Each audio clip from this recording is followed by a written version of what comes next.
Това на краката ми са джапанки, а това до мен е мотор. И мисля да тествам с кои обувки е най-подходящо да го караш. Джапанки, бели Air Force или тези красоти. Да започваме!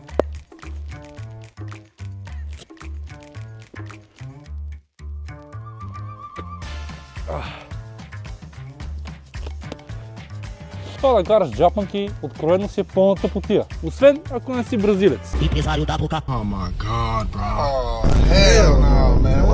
Те на тия, те се раждат с джапанките. Да си призная нещо, аз не съм бразилец, но мисля, че имаме няколко общи интереси с тях. Мотори, хубави гледки, сладки латиномамита с големи дупенца.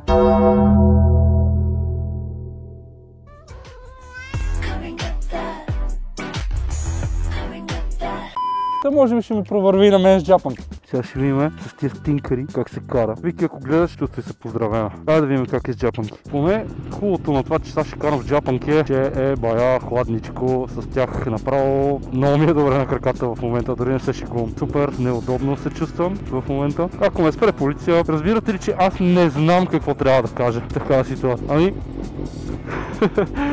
Супер неудобно е. Слава ми се кръка. О, да. Ще пробвам да смена някакви скорости. Сега ще сменим на втора скорост.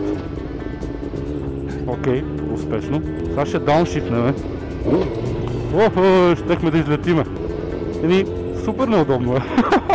Няма ви лъжа. Единственият плюс е, че наистина просто е охлаждащо. Просто е охлаждащо, иначе е супер неудобно.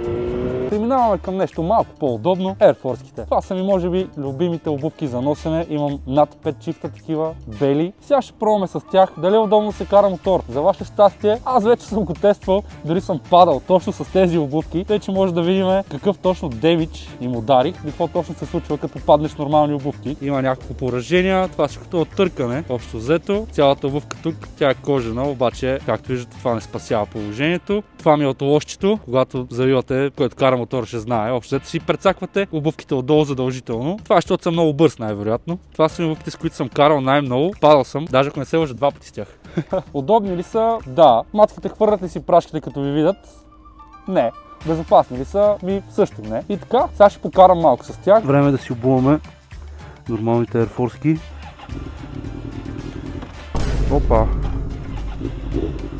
С тези Air Force-ки си карам по принцип и до сега. Не е най-безопасното нещо, което може да направите. Ако паднете по-гадно и мотора ви падне върху кръка, няма да ви предпазят по абсолютно никакъв начин. Удобни ли са? Да. Това е най-важното. В крайна сметка, всеки си преценява къде ще кара. Ако ще карате до работа, не е най-удобното нещо, което може да направите, да се обличате в цял костюм, бутуши. Вие трябва да носите един сак с дрехи, с които да се преобличате, защото предполагам, всички от вас могат да работят с костюма и с бутушите. Но да, какво да ви казват тия обувки? Окей са, вършат работа, не сте без обувки, но не е най-добрият вариант, какво те си говорим. Иначе аз съм си свикнал с тях. Ето, качвам си скорости без да имам проблем, дауншифтвам си без да имам проблем. Супер удобни са ми, супер комфортни, лесни, бързи за обуване. Но това е на минуса, просто нямат никаква протекция, няма как да ви защитат, ако нещо стане. На нормалните ми обувки, на белите Air Force давам 6 от 10. Комфортни са, почти никаква протекция реалистично, освен от надиране и то по самото стъпало. Но да, 6 от 10. Давам 6 от 10. Удобни са. И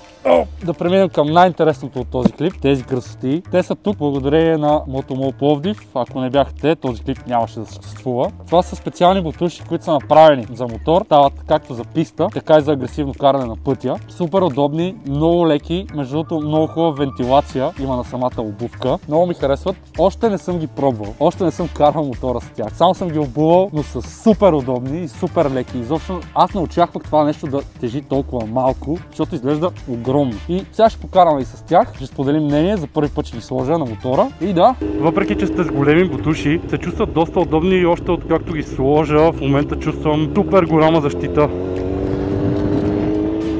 Доста са лепкави, това, което забелязвам под лепкави. Имам преди, когато си сложите краката на степенките, буквално няма как да ви мръднат. Няма как да се изплъзнат напреде или нещо подобно, което всъщност ми харесва. Това не очаквах да е толкова удобно.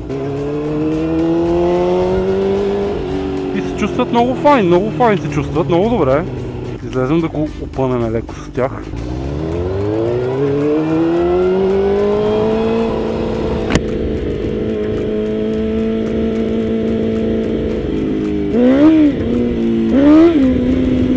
Трябва да сме на задната гума.